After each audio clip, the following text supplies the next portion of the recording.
والذين إذا أنفقوا لم يسرفوا ولم يقتروا وكان بين ذلك قواما।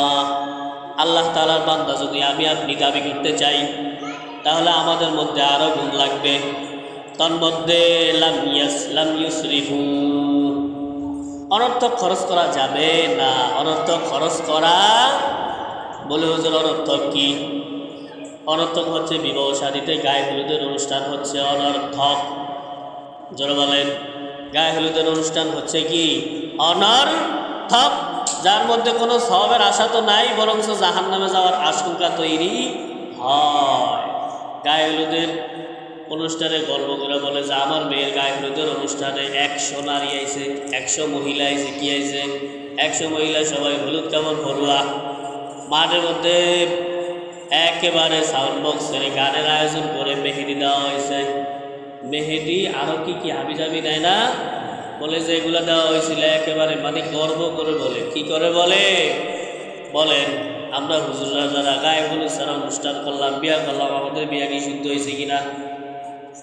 কথা বলেন, আমাদের বিয়ে কি শুদ্ধ হয়েছে? এই সমস্ত গায়ে হলুদের অনুষ্ঠান আর করবেন? 1 নম্বর হচ্ছে গায়ে হলুদের অনুষ্ঠান নাজায়েজ। 2 নম্বর হচ্ছে উড়ানের মধ্যে, মাঠের মধ্যে, খোলা বিলে মহিলাদের নাচ গান, এটা জায়েজ না নাজায়েজ? জোরে বলেন। 3 নম্বর হচ্ছে বক্স বাজাইছেন, এটা জায়েজ না নাজায়েজ বলেন?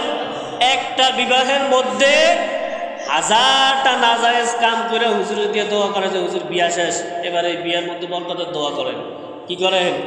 বরকতের কলস একটার মধ্যে 20 কোটা দিয়া কয় যে খাও, খায়া কয় যে এবার আল্লাহ তোমার বাঁচায় রাখো, আল্লাহ তোমার কি রাখো? বাঁচায় রাখো। এই বাঁচানোর দোয়া এটার জন্য গজব না রহমত? বলেন। 20 খাওয়াই দিয়া কোন আল্লাহ রহমতে আল্লাহ বাঁচায় রাখো তোমার, এটা হের লাগে গজবের দোয়া করলেন নাকি শান্তির দোয়া করলেন? কিসের দোয়া করলেন? জোরে বলেন। এ সমস্ত হারাম কাজ থেকে ফিরে আসবেন নাকি আরো কিছুদিন চালাইবেন? জোরে বলেন। চালাবেন না ফিরে আসবেন? ফিরে আসা দরকার আছে না নাই? বলেন। ফিরে আসেন না না আসেন এটা আপনার বিষয়। দরকার আছে না না এটা বলেন।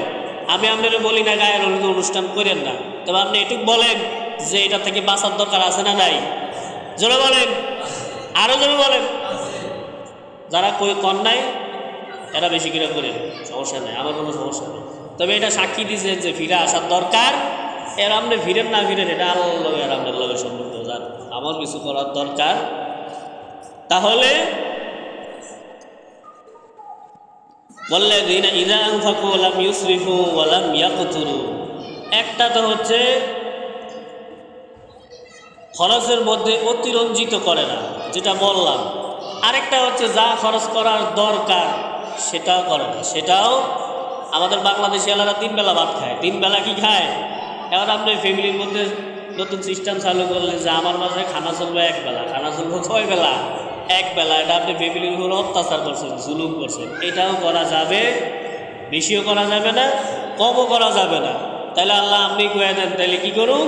আল্লাহ তাআলা বলেন ওয়াকানা বাইনা যালিকা কাওয়ামা, বেশিও নয় কমও নয়, মধ্যবর্তী স্থানে, মধ্যবর্তী স্থানে থাকবা। একটা বিবাহ শাদীর মধ্যে বরপক্ষ কনেপক্ষ উভয় পক্ষের কিছু মেহমানদারি হবে, শেষ বিয়া শাদী শেষ। বিয়া শাদী এক তো এঙ্গেজ, এরপরে গায়ে হলুদ, এরপরে বিবাহের অনুষ্ঠান। মানে কন্যার বাবাকে বলা তুমি জীবনে কামাই করছো আর না করছো এটা বুঝি না, তবে তুমি কন্যা বিয়ে দিতে যায় তুমি মরে যাও, আর বাচ্চা থাকার দরকার, বেঁচে থাকার অধিকার তোমার এই পৃথিবীতে নাই, দরকার নাই, তুমি মরে যাও। তারপরে কন্যার বিয়াটা একটু ডাকডোল ফিটাইয়া শেষ করো, একটু ডাকডোল ফিটাইয়া কি করো? শেষ করো।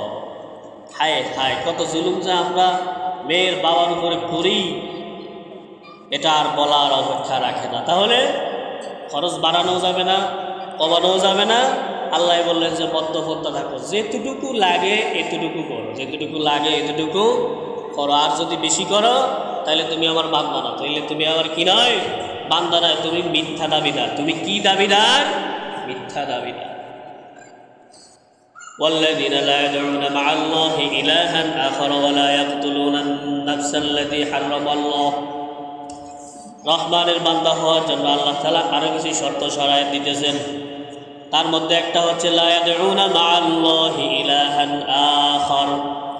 তাআলার সাথে কাউকে শরীক করা যাবে? আল্লাহ তাআলার সাথে কাউকে শরীক করা যাবে না। ওয়ালা ইয়াকতুলুনান নাফসাল্লাতী হারামাল্লাহু ইল্লা বিল হক, অন্যায়ভাবে কাউকে হত্যা করা যাবে, অন্যায়ভাবে কাউকে হত্যা করা যাবে না। যদি অন্যায়ভাবে কাউকে হত্যা করেন তাহলে আপনি রহমানের বান্দা নয়, রহমানের বান্দা। ওয়ালা ইয়াজনুন, এবং জিনাও করা যাবে, জিনাও করা যাবে না। আক্ষরিক অর্থে ছেলে মেয়ের অবৈধ মিলামেশাকে আমরা জিনা বলি। এটা হচ্ছে জিনার চূড়ান্ত ধাপ। কিন্তু জিনা সংগঠিত হওয়ার জন্য আরো কিছু ধাপ আছে। এই ধাপগুলোকে নিয়ন্ত্রণ করতে হবে।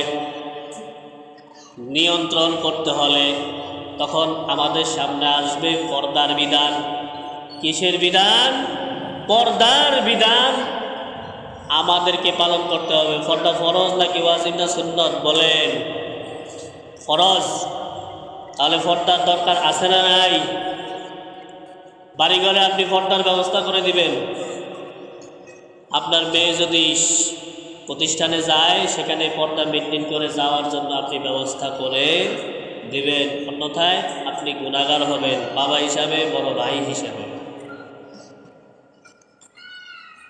ومن يفعل ذلك يلقى عذابا يضاعف له العذاب يوم القيامة ويخلد فيه مهانا إلا من تاب وآمن وعمل صالحا فأولئك يبدل الله سيئاتهم حسنات وكان الله غفورا رحيما। আল্লাহ তাআলা বলেন জিনাকারীর শাস্তি ডাবল। জিনাকারীর শাস্তি কি? ডাবল। আর কেউ যদি জিনার পথ থেকে ফিরে আসে তার জন্য ডাবল জান্নাত, তার জন্য ডাবল জান্নাত। এখন কেউ যদি মনে করে যে আমি জিনায় আশ্বস্ত হয়ে গেছি, জিনা করেই ফেলছি, যেমন এক সাহাবী রাসূলের দরবারে আসছে যে হুজুর আমি তো জিনা করে ফেলছি। নবীজের ডান পাশে গিয়া বলে